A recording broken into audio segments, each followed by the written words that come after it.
Hey everybody, it's your girl Bondy Blue, and I want you to check out Bondy's Boutique and get some of my merch, y'all. I've added some new things like my mermaid cups and the mermaid tees, and also the Shake Them Tits mugs. All right, you asked for it and you got it. Check out Bondy's merch at Bondy's Boutique.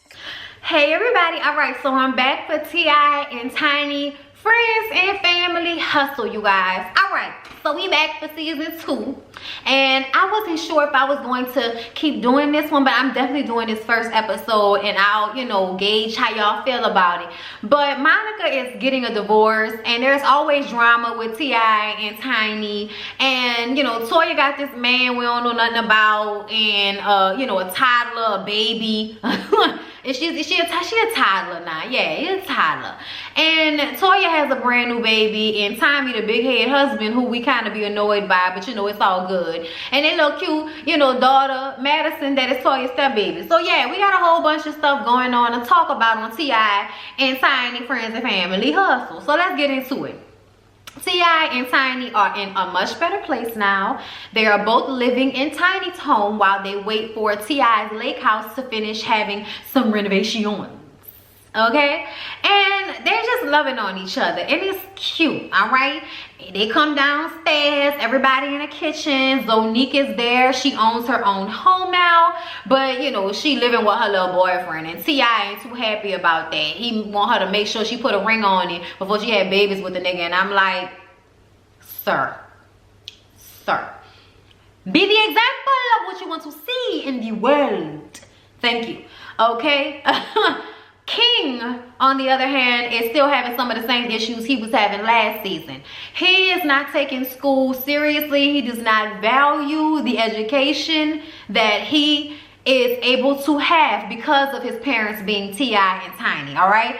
But T.I. says he's just another little him, okay? He's just another little bitty T.I. out here. But the difference between he and I is I didn't have a daddy to have his foot on my neck, okay? And I got my foot on that little nigga neck. And I'm like, okay, that's what he needs. That's what King needs. King thinks he knows everything. And sir, you don't know shit at your age. I know you think you do, but you don't, okay? You may know what you want to do with your life. You don't know where life is going to take you.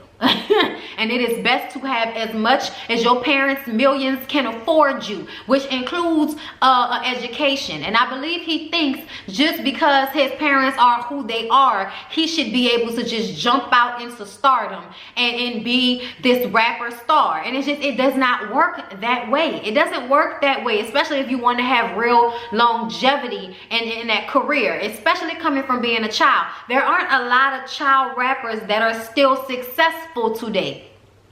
Most rappers that are successful today started rapping when they were young, but really caught their stride and hustled to get to where they were. And they usually got there in their early 20s, mid 20s, sometimes in their late 20s, nigga. You never know. But it damn sure, is Bow Wow and Lil Romeo still rapping? No, they're not. Okay? So take your time, little nigga, take time. LaToya has a house being built. She's staying in an apartment with her new baby, cramped up. And she also has a rental property for when she is traveling back and forth to, I forgot where it was, y'all, okay? Also, her baby was born tongue-tied. I did not even know that apparently babies are frequently born with their tongues tied and have to get surgery to get the tongue untied. And then you have to do tongue stretches so that the tongue doesn't tie up again. I'm like, God damn, man, you learn something new every day. She tired of doing it just her because she don't want the baby to, think pain, think mommy. She wants Tommy to actually help with some of that, and he's like, oh no, not me. I'm just gonna swoop in to save the day like regular old fuckboy daddies. Y'all, I can't stand daddies that do that. I grew up with a daddy that was the bad guy, and it worked out great. Y'all know what I mean. Good cop, bad cop, and parent. When you have parents, there's always one parent that's worse than the other. All right, that don't mean that one gotta be completely out here letting you get away with everything. But yeah, I could see how this is probably gonna work in Tommy's favor as that child gets older. Toya has a conversation with her dad. Apparently, her dad has not been in her life for the past 30 years or so. Okay. And he has decided that he wants to be a good grandfather. So he's now trying to come down there to visit with them when they do the photo shoot with the baby. The problem is, she sent him a photo of her and the baby, and he shared it with every damn body. And she feels as if he should have asked for permission. And she's upset about that, and she wants an apology. And here's my thing.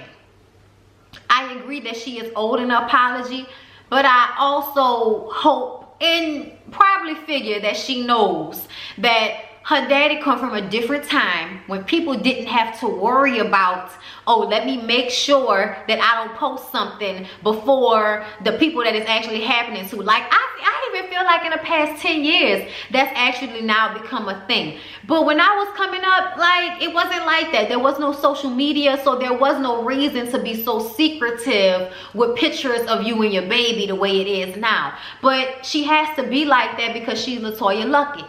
And regardless of how famous she may or not be, people still know her. She still has, you know, thousands of followers and people who know who she is from being in Destiny's Child and her, you know, her single, her by herself career. Y'all, I'm sorry. I couldn't find my damn word. But yeah, I feel like he should apologize to her, but he don't see it that way. And that just shows sometimes when these niggas is old, they just stuck in their ways, all right? So Toya and Tiny go over to Monica's house. Monica apparently has damaged a vocal cord. She had some nodules and they were rubbing together and damaged her vocal cords. So now she is on, you know, no talking, no singing, because she has a performance for the Super Bowl coming up. She has a concert and a 40-minute set that she has to do. So she can't do no talking right now. So she got the phone doing all the talking for her, and the shit is hilarious, okay? Tiny said, you shouldn't have been doing all of that sex with your throat. And I'm like, oh no, not sex with the throat. Not sex with the throat, Jesus. Okay. So Toya, Zonique, Reginae, and I think that was, I forgot who that was. That might have been Neo's ex baby mama or whatever. Like, I think that might have been her. I can't remember, y'all. But they was with some other people as well as the people that are on the show, and Tiny was running late. But they go into the cryotherapy. Y'all know they get into the little thing that's freezing cold and it's supposed to scope you and you know, help you get all fit and fine. And right now Toya is on a fitness kick, so to speak.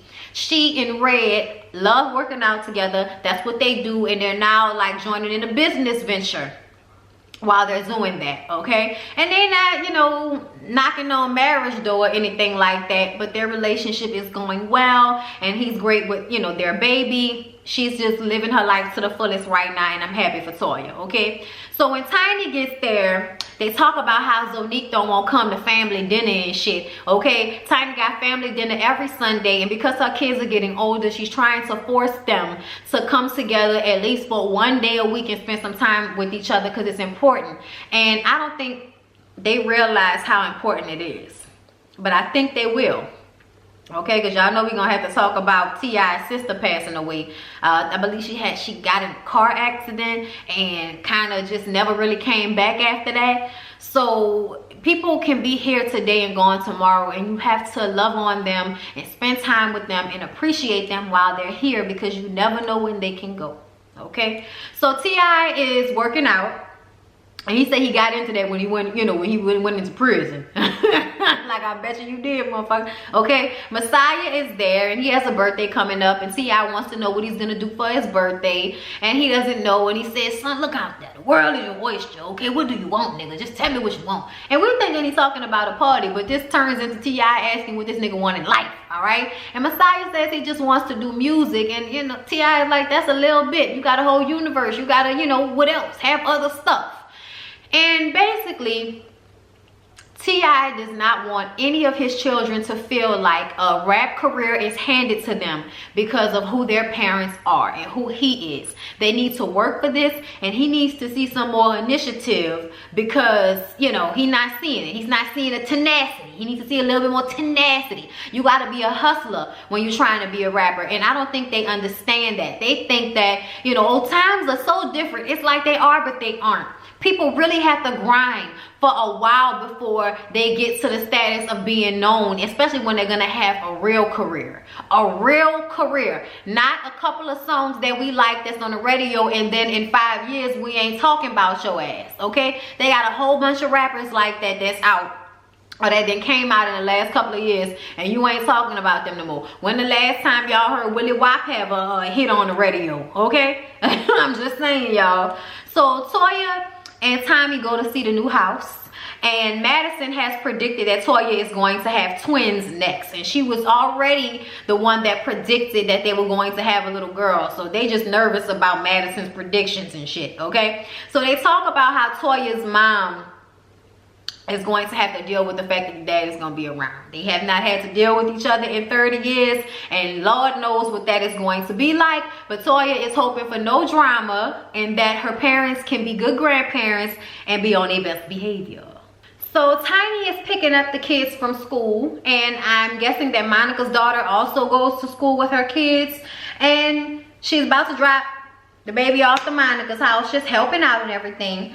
And King is talking about how the only reason he's in school is to get what he can get and hurry up and finish. And Tiny is like, and finish good, okay? You need to finish good, all right? Because it seems as if he can care less about school. Really not valuing the good education he's probably being given, okay? He wants to do music, and he wants to put out music right now. And Tiny is like, that is not how this works. I done explained this to him. Every time he go to the studio, he won't put a song out. That's not how this goes. You have to grind. You know how many artists be in the studio and have all kind of songs before they finally feel like they're ready? And y'all, Tiny was speaking to me, okay? She was speaking to me because I get frustrated just like King does. And not in the same way, but we're going to see that next episode where you trying to do something and it may not be coming out the right way. So instead of, you know, keep going and trying to perfect it, you give up. And that's my problem. I get so emotionally invested in how, oh, I can't get it perfect, I can't get it how I want it, it's not like I want it, it's not perfect, that I'll just give up and stop altogether. And that's not how you should handle anything, okay? That's not how you should handle anything. So, you know, don't follow my example. But that's kind of the same thing that Tiny is having to tell King. But King is going back and forth with her about how he's different from her and different from the other kids and different from Tip, and they not gonna tell him the way he gonna do his thing. And Tiny said, hold up, little boy, okay, you are still a child, and I will tell you whatever the hell I want to tell you because I'm your mama. See, when I was coming from, you would just smack him in the mouth when he told you what you wasn't gonna do. Not saying that that's how she should have handled this, but he is hard-headed as shit. And I mean, he should be. He's a teenage boy who thinks he knows everything. And Monica is sitting over there not talking because she's supposed to be reserving her vocal cords. But she had to eventually say something. And she said, look, can't nobody take you more seriously than yourself. So as soon as you start taking yourself as seriously as you should, everybody else around you will fall into line with that.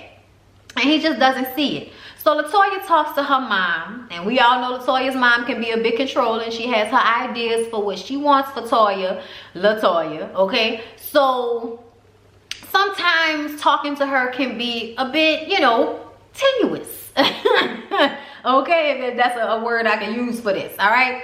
But most of their conversation is about the changes to her body postpartum, and how her vagina gave her the surprise of a life when she finally decided to look at it after having a baby. And I was like, bitch, I'm so scared.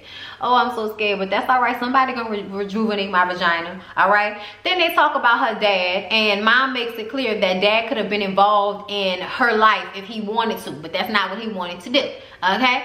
And she's fine with him wanting to be in Gianni's life. That's their baby's name. And Toya just doesn't want any drama. She wants them to get along. And she was basically giving her mom a heads up that this is what's about to go down, all right? So Tip and Tiny go out on a date, all right? And it's real cute. I don't know where they were, but it was like a restaurant, and all the tables had those huge, like, bubble domes over it. So it was kind of like somewhat of privacy. And it's just real lovey-dovey and freak nasty with them right now. Tiny said it's like how when they first was together and he was trying to get with her and everything. He's romantical and tense and attentive and just doing everything that he does when he's good T.I., okay? And they, you know, had a real issue in the past with spending time with each other and making time to be romantic with one another, because they do have a slew of fucking kids. Okay, they got a slew. All right. Tiny has been writing some music, and she's been writing it about T.I. She know people won't be all up in her business, so she's been writing music about them. But lately everything has been good, so she believes that it will be very sweet, the music that she's writing for him. Then they talk about King and how he believes that his parents are holding him back from being this great rapper. And Tip says, look, that's how he's supposed to feel. He's a teenager. That's not the problem. My problem is that he needs to get his schooling in order. All right. And then there's some talk about how Tiny can never keep a wig on for more than a day when T.I. is around, and I don't even want to get into how that wig gets pulled back. So because Monica is the A1 singer bitch, she decided that she was not going to lip sync for that concert for Super Bowl. So she went out there and sang with her real vocals, bitch. And she said she didn't get tired vocally until the last 2 songs. So that means she did good. Now, Tiny and Toya, they was late. They ain't come until after the performance, but they was still there to support. And they told her they was proud of her for even going through with it and doing it the way she did. Now, I want to say this, y'all. Okay? Let's do a juxtaposition between T.I. and Tiny Friends Family Hustle in this situation right here, and Real Housewives of Atlanta and Nene and all of them over there, and how Toya and Tiny could show up late and Monica was still happy that they came and supported her. Okay, there wasn't a fight about it. There wasn't a cussing out about it. I mean, it was absolutely no issue at all. Real friends. Real friends and real grown adult ass women, okay? So now it's time for family dinner at the Harris household. The only person not present is the second oldest son, Dormani, because he's working on his album, okay? And this conversation of King and the music comes up again. He wants to be homeschooled so that he could, you know, do his homework whenever he wants to and then get back to his music. And Tiny understands because she was homeschooled. Tip makes the point that you were homeschooled only after you had a hit on the radio and a record deal. Before that, you was in school like everybody else, which is true. And King is getting upset because he feels like they don't understand, and this is what he wants for himself, and he's different, and all of this shit. He starts crying, and you know, they don't understand. And Tip says stop babying him, because the auntie and the grandma and Tiny are all, oh baby, it's all right. Stop fucking babying him. Let him deal with his emotions, okay? He was like, I'm fighting for my dream. And Tip was like, keep fighting, young man, keep fighting. All right, trying to make you understand that everything you go through, every struggle you have in your life is building you to be the person that you are. And he keeps telling them, stop coddling his ass, okay? Let him deal with his feelings, digest it, and understand what he needs to do to move forward. So Tip eventually goes in there to talk to King on his own. And he tells him that he knows he don't like school, and school is a struggle. But after he get out of school, it's going to be another struggle and another struggle and another struggle after that. From being black and police and women and money and record labels and music, it's all going to be a struggle at some point for you. This is what's important right now. You are 14 years old. You need to finish school. You need to find value in your education. Just trying to talk to him and let him know that he can be the star he wants to be, but he's not there yet. They are grooming him and he doesn't see it. So in the confessional, even though he act like he understands what his pa said to his face, in the confessional he said, I mean, I kind of understand what my dad is saying, but he giving me advice for somebody like him, not somebody like me. And I'm like, what the fuck does that mean? What does that mean? Because you're more privileged, that means that you should be able to get it as quickly as you want it because you have privilege? You know that's not how your people work at all. But he says that he's just gonna go around his daddy, get what he want, and do it his way anyway. I'm like, all right, you think you know better, but you're gonna find out soon enough that just because you T.I. and Tiny's child does not mean that you about to be out here outselling arenas, my nigga. You about to figure that out real soon. Your brothers have had to really work on what they want before they've even been considered to do anything musically as far as your father is concerned. I don't understand why you can't follow in those same footsteps and work hard and get there. because you don't know what you really want to do at 14. You think you want to rap because that's what's cool. That's what your dad does. That's what everybody does. Everybody's in the music business. That ain't for everybody. And you can sometimes be influenced to feel like that's what you want because you see that is what afforded y'all this wonderful life, and your dad and your mom get all this love and this praise from people, and you see that and you want to experience that as well. But you could probably be a better fucking manager, like a music mogul or something like that. Not somebody that actually does music. I haven't heard his music, so I'm not saying he can't be a rapper. But what I'm saying is the way that little boy's mind works, the way he really wants something and goes after it, his gift of gab, I feel like will probably be better suited if he got a full education, went to college, got a business degree, got, you know, his music management degree, and came out here and was the best at making other people, you know, do their best. Not saying that he couldn't do it himself, y'all. I'm just saying the way he is reminds me more of a person that pushes the artist than the actual artist. But I'm just telling y'all what I see from looking at the little boy for 30 minutes, okay? Either way, the episode was good. I enjoyed it. They definitely give you enough to talk about. So, like, comment, and subscribe. Love y'all. Don't forget about Sandbird. Sandbird, I smell good, bitch. Don't forget about it, all right? Link down below. My Patreon account is down below. My PayPal is my email. I need to put my Cash App down there, all of that shit, so y'all can know how to support me. Because a lot of people didn't know that I had a Patreon. They always asking about my PayPal. It's my email, which is always down below in the description box. If I forget one day, I'll always go back and put it in there. But for the most part, everything is always in my description box. So I love y'all. I appreciate y'all. Hope y'all enjoyed it. See y'all tomorrow.